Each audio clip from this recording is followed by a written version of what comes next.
وحده لا شريك له وأشهد أن محمدا عبده ورسوله الصلاة والسلام على أشرف الأنبياء وسيد المرسلين محمد صلى الله عليه وسلم وعلى آله وأصحابه ومن تبعهم بإحسان إلى يوم الدين أما بعد يا أيها الذين آمنوا اتقوا الله حق تقاته ولا تموتن إلا وأنتم مسلمون فإن أصدق الحديث كتاب الله فأحسن الحديث هدي محمد صلى الله عليه وسلم وشر الأمور محدثاتها وكل محدثة بدعة وكل بدعة ضلالة وكل ضلالة في النار نجاني الله وإياكم اللهم آمين.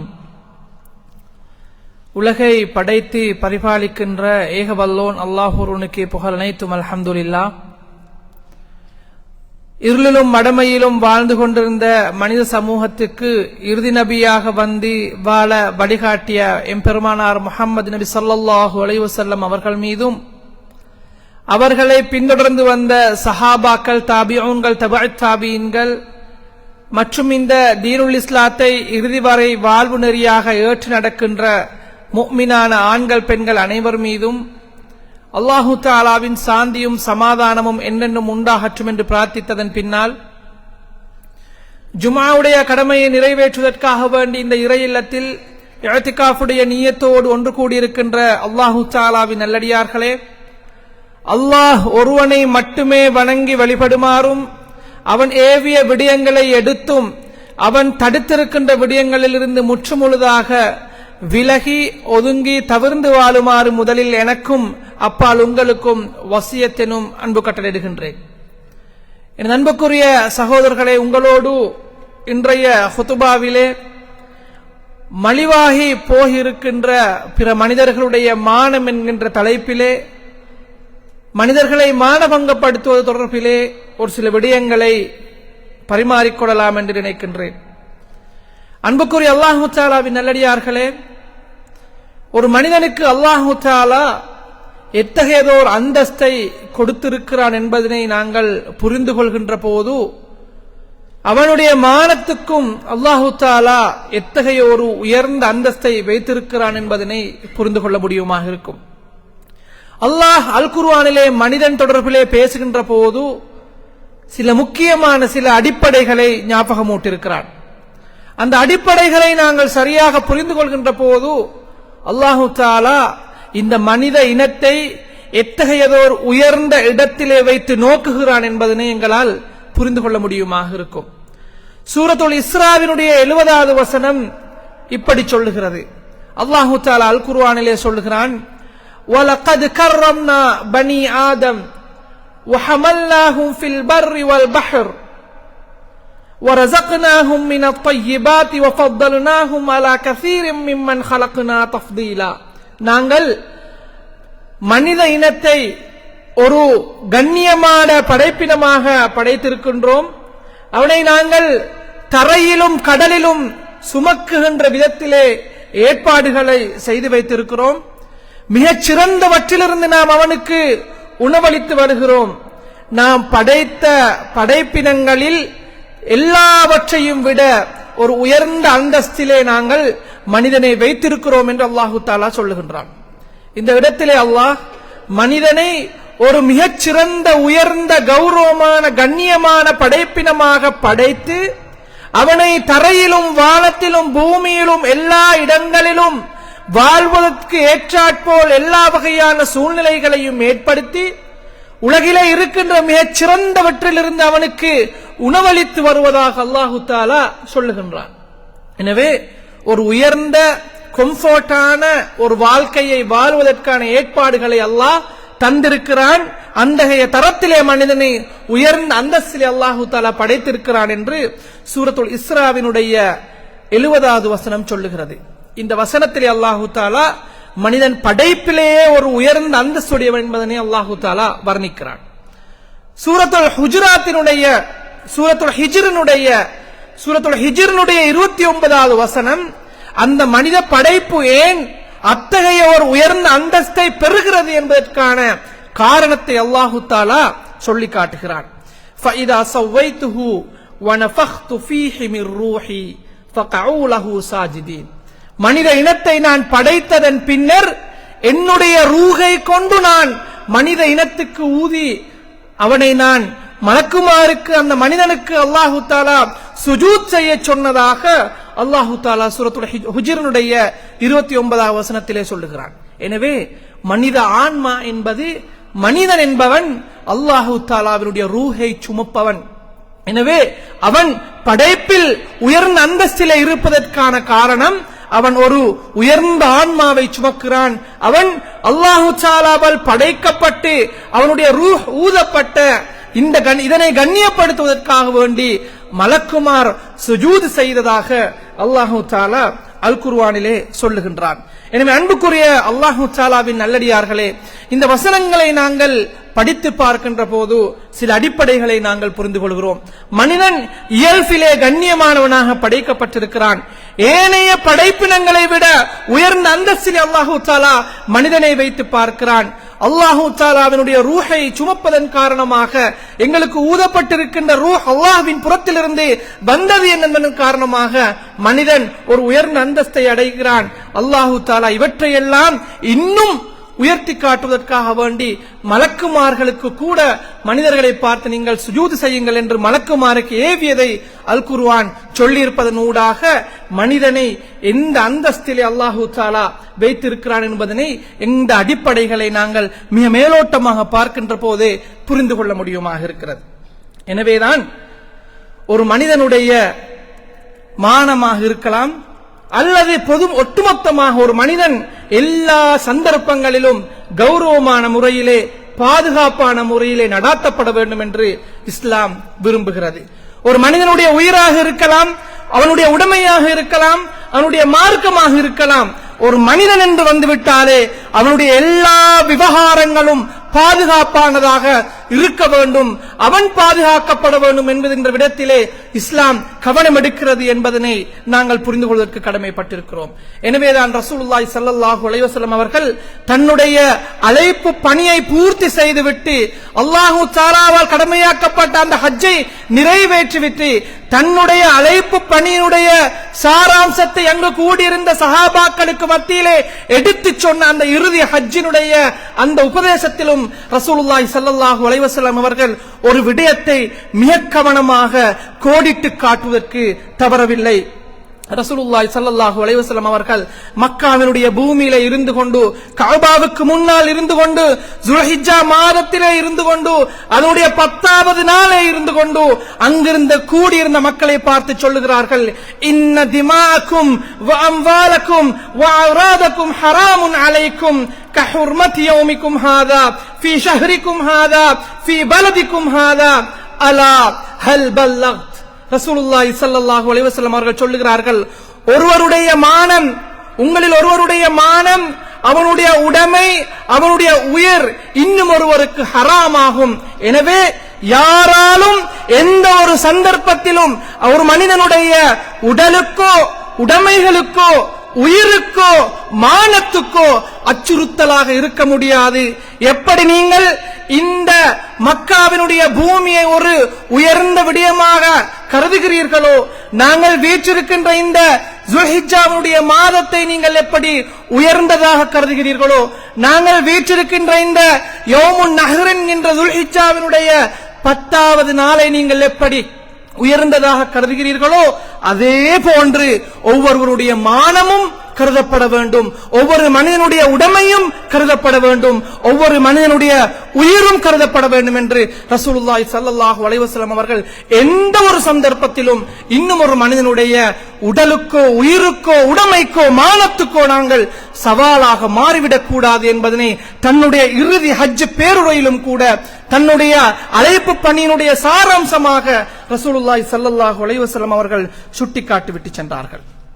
அன்புக்குரிய அல்லாஹு தஆலாவின் நல்லடியார்களே, இந்த செய்தியை அல் குர்ஆனும் சுன்னாவும் மனிதனுடைய சிந்தனையிலே மிக ஆழமாக பதிப்பதற்காக வேண்டி அல் குர்ஆனிலே சுன்னாவிலே அழுத்தம் திருத்தமாக பல்வேறு வழிகளிலே சொல்லிக் கொண்டிருக்கிறது. ஒரு மனிதனுடைய மானம் எல்லா இடத்திலும் பாதுகாக்கப்பட வேண்டும். மானம் என்பதன் மூலமாக நாடப்படுவது என்ன? மானம் என்பதன் மூலமாக நாடப்படுவது ஒரு மனிதனுடைய கண்ணியம், ஒரு மனிதனுடைய சுயமரியாதை, ஒரு மனிதனுடைய நட்பெயர்.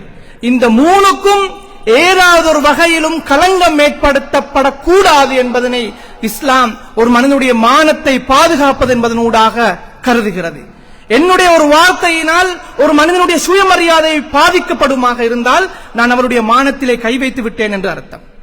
என்னுடைய ஒரு பார்வையினால் இன்னும் ஒரு மனிதனுடைய கண்ணியத்துக்கு ஒரு குறைபாடு ஏற்படுமாக இருந்தால் அவருடைய மானத்திலே நான் கை வைத்து விட்டேன் என்று அர்த்தம்.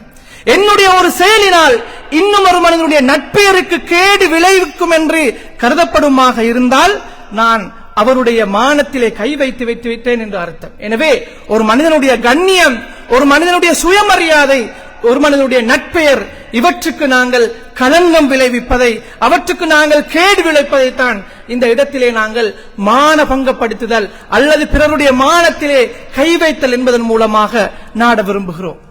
அன்புக்குரிய அல்லாஹு தாலாவின் நல்லடியார்களே, அல் குர்ஆனை நோக்கி வாருங்கள். அல் குர்ஆனிலே அல்லாஹு தாலா வெவ்வேறு பிரயோகங்களை பயன்படுத்தி அவன் சொல்ல வருகின்ற செய்திகளை மக்களுக்கு சொல்லி இருக்கிறான். அதற்கு அல்லாஹு தாலா பயன்படுத்திய பல்வேறுபட்ட வார்த்தைகளில் மிக முக்கியமான ஒரு வார்த்தை தான் வைல் என்கின்ற சொல். சுமார் அல் குர்ஆனிலே அல்லாஹு தாலா 88 இடங்களிலே இந்த வைல் என்ற சொல்லை பயன்படுத்தி இருக்கிறான். இந்த வைல் என்ற சொல்லை அல்லாஹு தாலா 88 இடங்களிலே 3 முக்கியமான கருத்துக்களை தருகின்ற அடிப்படையிலே பயன்படுத்தி இருக்கிறான். வைல் என்றால் அழிவு அல்லது நாசம் உண்டாகட்டும் என்கின்ற கண்டிப்போடு எச்சரிக்கையோடு அல்லாஹு தாலா பயன்படுத்தி இருக்கிறான். அல்லது அது நரகத்தினுடைய ஒரு பள்ளத்தாக்கு அல்லது ஒரு நரகம் என்கின்ற கருத்திலே அல் குர்ஆனிலே பயன்படுத்தப்பட்டிருக்கிறது. அல்லது யா வைலதா என்று மனிதர்கள் எனக்கு கை சேதம் உண்டாகிவிட்டதே, நஷ்டம் ஏற்பட்டு விட்டதே என்று மனிதனுடைய கை சேதத்தை, நஷ்டத்தை அவன் வெளிப்படுத்துவது போன்கின்ற கருத்திலே அல்லாஹு தஆலா அல் குர்ஆனிலே இந்த வைல் என்ற சொல்லை பயன்படுத்தி இருக்கிறான். 88 இடங்களில் அல்லாஹு தஆலா இந்த வைல் என்ற சொல்லை பயன்படுத்தி இருந்தாலும் 2 சூறாக்களில் மாத்திரம்தான் அல்லாஹு தஆலா நேரடியாக வைல் என்ற சொல்லை பயன்படுத்தி அந்த சூறாவை ஆரம்பித்திருக்கிறார். அடுத்த ஏனைய எல்லா இடங்களிலும் அல்லாஹு தஆலா ஒரு சூறாவினுடைய இடைநடுவிலே அல்லது ஒரு வசனத்தினுடைய இடையிலே அல்லது இறுதியிலே பயன்படுத்தி இருக்கிறான். ஆனால் 2 சூறாக்களில் அல்லாஹு தஆலா வைல் என்பதை நாசம் உண்டாகட்டும் என்று அல்லது நரகத்துக்கு சென்று விடட்டும் என்று அல்லாஹு தஆலா 2 சூறாக்களை ஆரம்பித்திருக்கிறார். 2 சூறாக்கள். முதலாவது வைலுல்லி குல்லி ஹுமஸத்தில் லுமஸா, கோல் சொல்லி புறம் பேசி அடுத்த மனிதர்களுடைய நட்பெயரோடு, கண்ணியத்தோடு, அவர்களுடைய சுயமரியாதையோடு விளையாடி திரிகின்ற ஒவ்வொருவனுக்கும் நாசம் உண்டாகட்டும் என்று சொல்லி அல்லாஹு தஆலா சூரத்துல் ஹுமஸாவை ஆரம்பிக்கிறான். வைலுல்லில் முத்தஃபிஃபீன், அளவு நிறுவைகளிலே மோசடி செய்கின்ற ஒவ்வொருவனுக்கும் அழிவு உண்டாகட்டும், நாசம் உண்டாகட்டும், அல்லது அவன் வைல் என்ற படுகுழியிலே தள்ளப்படட்டும் என்று அல்லாஹு தஆலா ஆரம்பித்திருக்கிறார். 2 சூறாக்களிலே தான் அல்லாஹு தஆலா இத்தகைய ஆரம்பித்தல் முறையை கையாண்டிருக்கிறான். 2ம் அல்லாஹு தஆலாவோடு தொடர்பட்ட விவகாரங்கள் அல்ல, 2மே மனிதர்களோடு தொடர்பட்ட விவகாரங்கள். இதனால் அல்லாஹு தஆலா ஆழமான ஒரு அழுத்தமான செய்தி எங்களுக்கு சொல்ல விரும்புகின்றான். ஒரு மனிதனுடைய உடைமைகளோடு விளையாடினாலும் சரி, ஒரு மனிதனுடைய மானத்தோடு விளையாடினாலும் சரி, ஒரு மனிதனுடைய சுயமரியாதையோடு விளையாடினாலும் சரி, அவனுடைய கண்ணியத்தோடு விளையாடினாலும் சரி, நீ பேசித்திருக்கின்ற புறத்தினாலும் கோலினாலும் இன்னும் மனிதனுடைய சுயமரியாதை பாதிக்கப்படுமாக இருந்தால் அல்லாஹு தஆலாவுடைய தண்டனை எப்படிப்பட்டதாக இருக்கும் என்பதனை அல்லாஹ் அந்த சூறாவிலே மிக தெளிவாக சொல்லியிருக்கிறான். எனவே அல் குர்ஆன் இதனை எத்தகைய பாரதூரமான ஒரு கண்ணோட்டத்திலே பார்க்கிறது என்பதனை எங்களுக்கு இந்த இடத்திலே புரிந்து கொள்ள முடியுமா இருக்கிறது.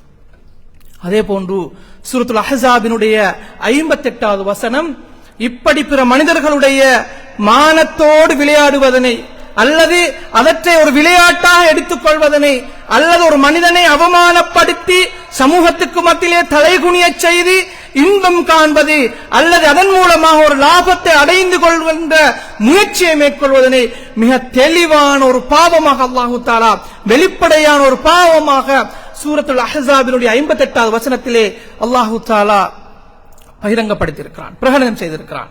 அல்லாஹு தஆலா சொல்லுகிறான், வல்லதீன யு'தூனல் முஃமினீன வல் முஃமினாத், ஈமான் கொண்ட முஃமினான ஆண்களால் பெண்களையும் நோவினை செய்கின்றவர்கள், பிகைரி மக்தஸபு, அவர்கள் செய்யாத ஒரு விடயத்தை சொல்லி அவர்கள் செய்ததாக குற்றம் சாட்டி ஒரு மனிதனுடைய பேருக்கு களங்கம் விளைவிக்கின்றவர்கள் ஃபகத் இஹ்தமலு புஹ்தானன் வ இஸ்மம் முபீனா, அவர்கள் மிக தெளிவாக படுதூறு கட்டியிருக்கிறார்கள், அவதூறு சொல்லியிருக்கிறார்கள்.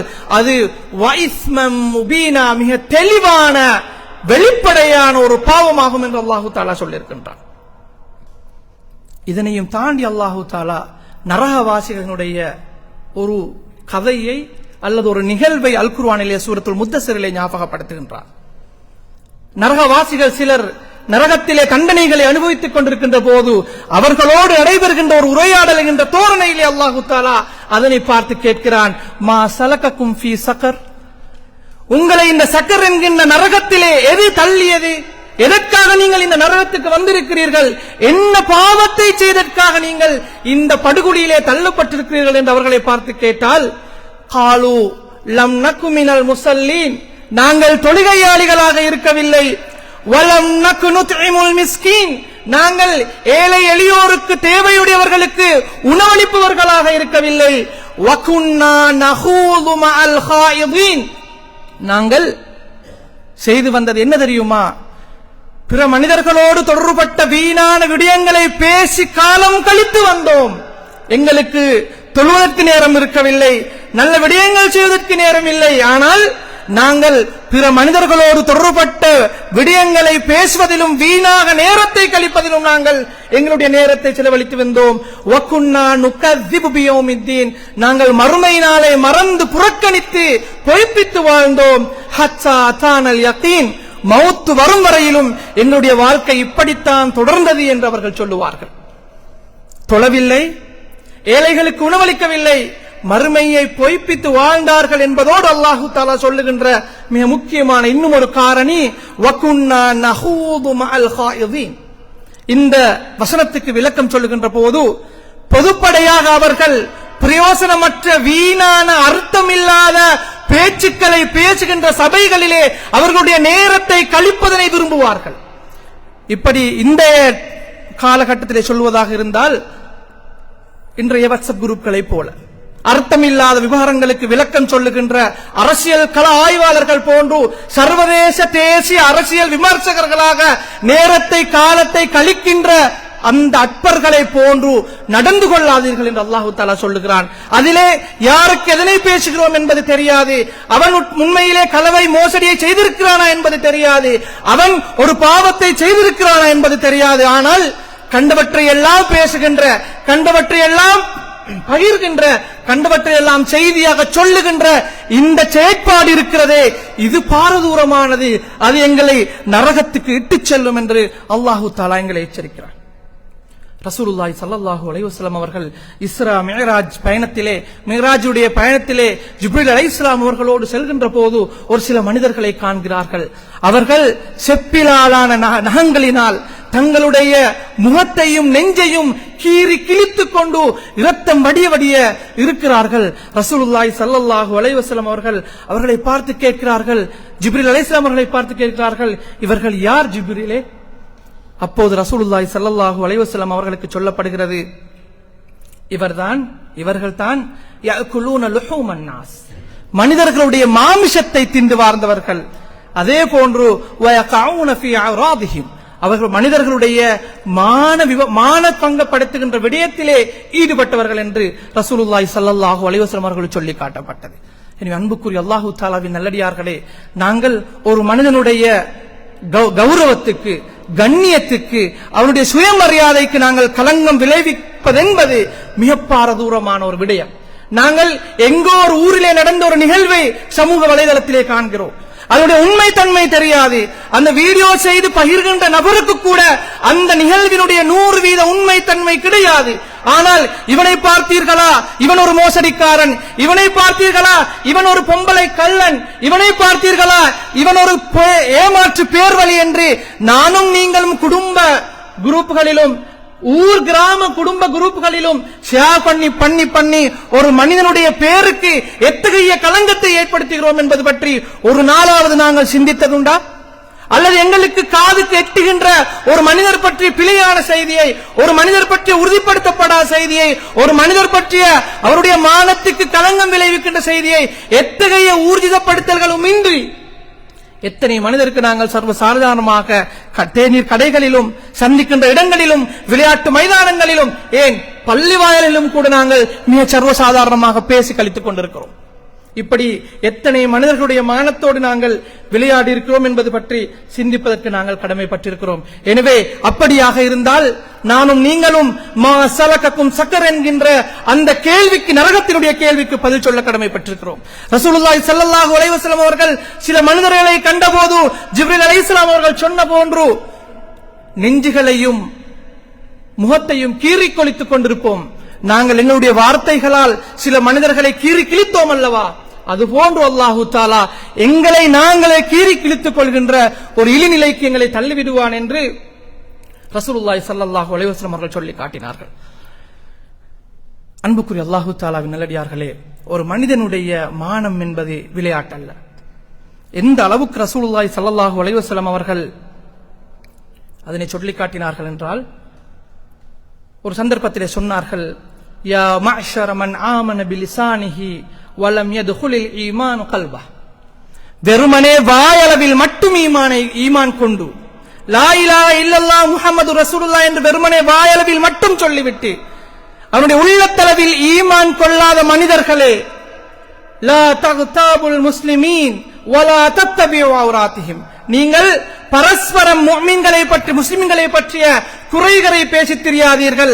அவர்களுடைய குறைபாடுகளை, அவர்களுடைய பலவீனங்களை, அவர்கள் சறுக்குகின்ற இடங்களை நீங்கள் தேடித் தெரியாதீர்கள். ஃபைன்னஹு மனித்தபா அவ்ராத்திஹிம். யார் அடுத்த மனிதர்களுடைய பலவீனங்களை, குறைகளை தேடித் திரிகிறார்களோ, அல்லாஹ் மனித்தபா அவ்ராத்திஹிம் யத்தபிஉ அல்லாஹு அவ்ரதஹு. அல்லாஹு தஆலா அப்படி தேடித் திரிகின்ற மனிதர்களுடைய குறைகளை தேடித் திரிகிறான். வமன் யத்தபிஉ அல்லாஹு அவ்ரதஹு யஃதஹு ஃபீ பைத்திஹி. அவர் யாருடைய குறையை அல்லாஹு தஆலா தேடித் திரிய ஆரம்பிக்கிறானோ, தேட ஆரம்பிக்கிறானோ, அவன் தன்னுடைய வீட்டிலே போய் ஒளிந்து கொண்டாலும் பரவாயில்லை, அல்லாஹு தஆலா அவனை அசிங்கப்படுத்தாமல் தீரவே மாட்டான் என்று ரசூலுல்லாஹி ஸல்லல்லாஹு அலைஹி வஸல்லம் அவர்கள் சொல்லி காட்டினார்கள். எனவே அநியாயமாக ஒரு மனிதனுக்கு களங்கத்தை ஏற்படுத்திவிட்டு, அநியாயமாக ஒரு மனிதனுடைய மானத்துக்கு அபகீர்த்தி ஏற்படுத்திவிட்டு, அநியாயமாக ஒரு மனிதனுடைய சுயமரியாதைக்கு களங்கம் ஏற்படுத்திவிட்டு நிம்மதியாக தூங்கிவிடலாம் என்று நானும் நீங்களும் கனவு காண முடியாது. நிச்சயமாக அடுத்த மனிதர்களுடைய குறைகளை, அவர்களுடைய பிரச்சனைகளை, அவர்களுக்கு இருக்கின்ற சில பலவீனங்களை தேடி தேடி ஆராய்ந்து மக்களுக்கு மத்தியிலே பிரபல்யப்படுத்துகின்ற குணம் படைத்தவர்களாக இருந்தால் எங்களுடைய குறைகளை தேடிக்கின்ற, பார்க்கின்ற பொறுப்பை அல்லாஹு தஆலா எடுத்துக் கொள்கிறான். அவன் எங்களை பகிரங்கப்படுத்தாமல் விடமாட்டான் என்று ரசூலுல்லாஹி ஸல்லல்லாஹு அலைஹி வஸல்லம் அவர்கள் சொல்லி காட்டினார்கள். எந்த அளவுக்கு இன்னும் ரசூலுல்லாஹி ஸல்லல்லாஹு அலைஹி வஸல்லம் அவர்கள் அதனை தெளிவுபடுத்தினார்கள் என்றால், வார்த்தையால்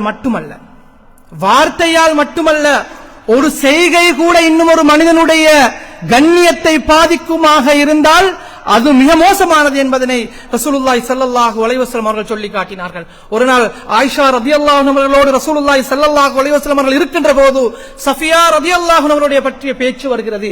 சஃபியா ரலியல்லாஹு அன்ஹா அவர்களும் ரசூலுல்லாஹினுடைய இன்னும் ஒரு மனைவி.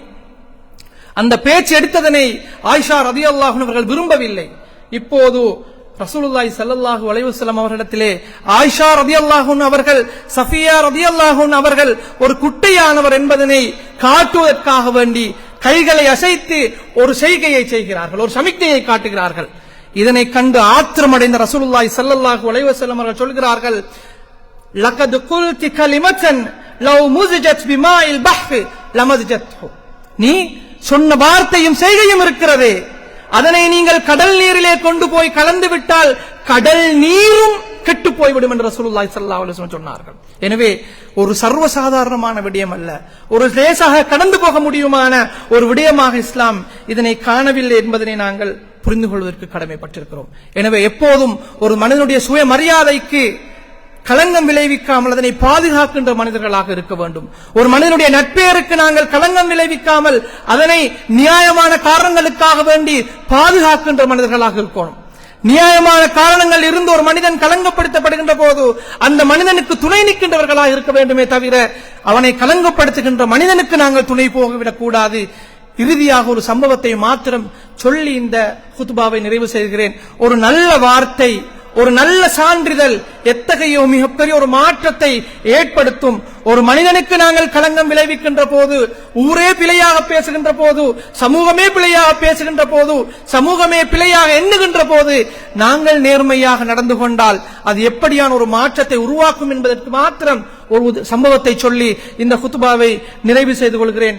ஒருமுறை ரசூலுல்லாஹி ஸல்லல்லாஹு அலைஹி வஸல்லம் அவருடைய மனைவி ஆயிஷா ரலியல்லாஹு அன்ஹா அவர்களுக்கு எதிராக பனு முஸ்தலக் போரை தொடர்ந்து ஹதீஸுல் இஃப்க் என்று சொல்லப்படுகின்ற அவர் ஒரு சஹாபியோடு மோசமாக நடந்து கொண்டார் என்கின்ற ஒரு கட்டுக்கதை பரப்பிவிடப்படுகிறது. மதீனத்து முனாஃபிகீன்கள் இதனை மிக கவனமாக மக்களுக்கு மத்தியிலே கொண்டு போய் சேர்க்கின்ற வேலை செய்கிறார்கள். இதனால் சஹாபாக்கள் உட்பட ரசூலுல்லாஹி ஸல்லல்லாஹு அலைஹி வஸல்லம் அவர்கள் உட்பட அனைவரும் ஒரு சங்கடமான நிலையை எதிர்கொள்ள ஆரம்பிக்கிறார்கள். வஹி வராமல் மௌனம் காக்கிறார்கள். ரசூலுல்லாஹி ஸல்லல்லாஹு அலைஹி வஸல்லம் அவர்களும் மௌனமாக இருக்கிறார்கள்.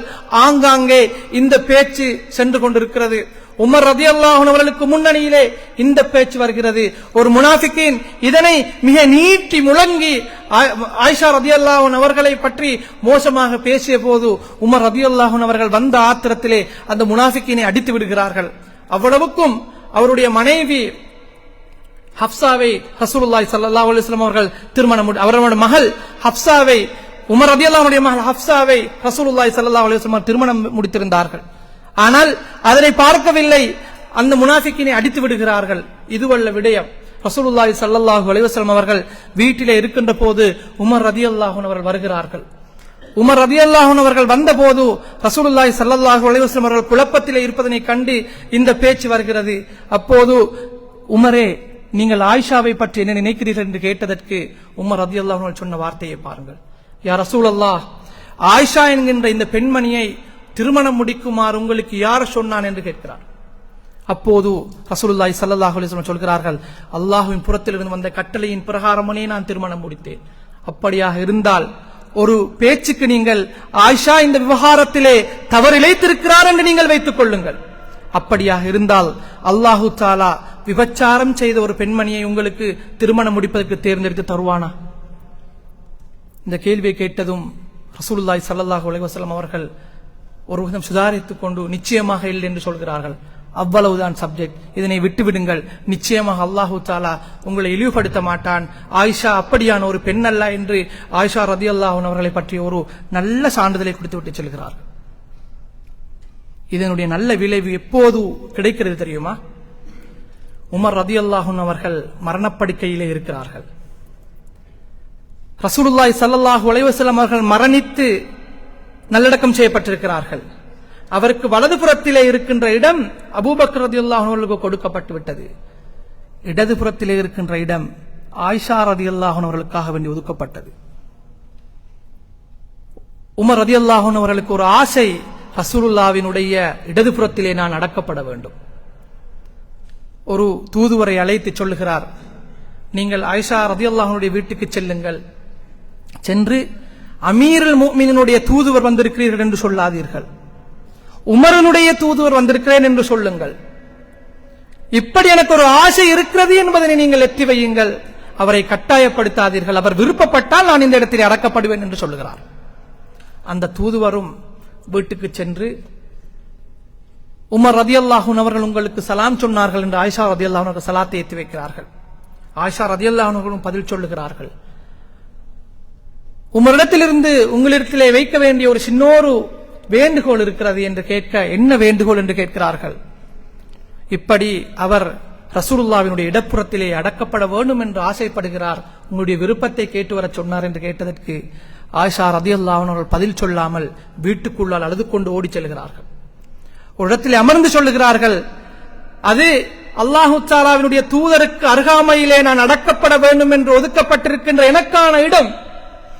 அந்த இடத்தை விட்டுக் கொடுப்பது என்பது சாதாரணமான விடயம் அல்ல. ஆனால் நான் உமருக்காக வேண்டி விட்டுக் கொடுப்பேன். ஏன் தெரியுமா?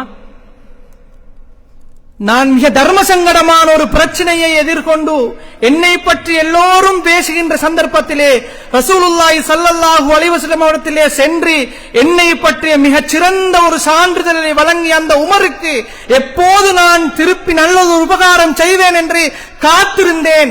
உமருக்கு இதனை விட ஒரு பிரதி உபகாரம் செய்வதற்கான சந்தர்ப்பம் என்னுடைய வாழ்க்கையிலே கிடைக்க மாட்டாது. இதோ இந்த சந்தர்ப்பத்தை நான் உமருக்கு கொடுக்கிறேன் என்று ஆயிஷா ரலியல்லாஹு அன்ஹா அவர்கள் அந்த இடத்தை தியாகம் செய்கிறார்கள் என்றால், ஒரு நல்ல வார்த்தைக்கு, ஒரு நல்ல சான்றிதழுக்கு, ஒரு மனிதனுடைய கண்ணியத்தை பாதுகாப்பதற்கு நாங்கள் கொடுக்கின்ற குரலுக்கு அல்லாஹு தஆலா எத்தகைய சிறந்த பிரதியுபகாரத்தை உமர் ரலியல்லாஹு அன்ஹு அவர்களுக்கு வழங்கினான் என்பதனூடாக நானும் நீங்களும் பெற்றுக்கொள்ள வேண்டிய படிப்பினைகள் நிறையவே இருக்கின்றன. எனவே அன்புக்குரிய அல்லாஹு தஆலாவின் நல்லடியார்களே, இன்றைய சூழலிலே நாங்கள் மிக மனித மானம் என்பதனை ஒரு மலிவான விடயமாக மாற்றி இருக்கின்றோம். மிக சாதாரணமாக நாங்கள் எல்லா விடயத்திலும் இன்னும் ஒரு மனிதனை மானபங்கப்படுத்துவதனை பற்றி சிந்திக்காமல் பேசிவிடுகிறோம் அல்லது செயலாற்றி விடுகிறோம். இது மிக மோசமான ஒரு பண்பு, அதனை மிகப்பெரும் ஒரு பாவமாக இஸ்லாம் பார்க்கிறது. இந்த பாவத்தின் விளைவு எங்களை அது நரக நெருப்பிலே கொண்டு போய் சேர்க்கும் என்பதனை நாங்கள் மிக கவனமாக புரிந்து கொள்ள வேண்டும். எனவேதான் இத்தகைய பாவங்களிலிருந்து எங்களை பாதுகாத்துக் கொள்ளுமாறு அல்லாஹு தஆலா சூரத்துல் ஹுஜராத்திலே மிக கவனமாக சொல்லுகிறான். ஈமான் கொண்டவர்களே, நீங்கள் தப்பெண்ணங்கள் கொள்வதிலிருந்து நீங்கள் தவிர்ந்து கொள்ளுங்கள். அதே போன்று பரஸ்பரம் ஒருவருக்கொருவர் கோல் சொல்லி புறம்பேசிக் கொள்ளாதீர்கள். அடுத்த மனிதர்களுடைய குறைகளை தேடித் தெரியாதீர்கள் என்று அல்லாஹு தஆலா எங்களுக்கு உபதேசம் செய்து கொண்டிருக்கிறான். எனவே அவற்றை புரிந்து எங்களுடைய வாழ்க்கையை நாங்கள் ஒழுங்குபடுத்திக் கொள்வதற்கு கடமைப்பட்டிருக்கின்றோம். வாழும் காலத்திலே அடுத்த மனிதர்களுடைய மானத்துக்கோ அல்லது மனிதனுடைய சுய மரியாதைக்கோ அவருடைய கண்ணியத்துக்கோ அவருடைய நட்பேருக்கோ களங்கம் விளைவிக்காத மனிதர்களாக வாழ்ந்து மரணிப்பதற்கு வல்ல நாயன் அல்லாஹு தஆலா எனக்கும் உங்களுக்கும் அருள் புரிவானாக. யா அல்லாஹ், எங்களுடைய பாவங்களை மன்னித்தருள்வாயாக, எங்களுடைய பெற்றோர்களுடைய பாவங்களை மன்னித்தருள்வாயாக, எங்களுடைய குற்றம் குறைகளை பொருந்திக் கொள்வாயாக. யா அல்லாஹ், எத்தகைய சந்தர்ப்பத்திலும் பிற மனிதர்களுடைய மானத்தை நாங்கள் போக்கியவர்களாக எங்களுடைய ரூஹ்களை நீ எடுத்து விடாதே. யா அல்லாஹ், எப்போதும் மனிதர்களுடைய மானங்களை பாதுகாக்கின்ற நல்ல மனிதர்களாக வாழ்ந்து மரணிப்பதற்கு எம் அனைவருக்கும் தௌஃபீக் செய்வாயாக. ஆமீன் ஆமீன் யா ரப்பல் ஆலமீன். பாரக்கல்லாஹ்.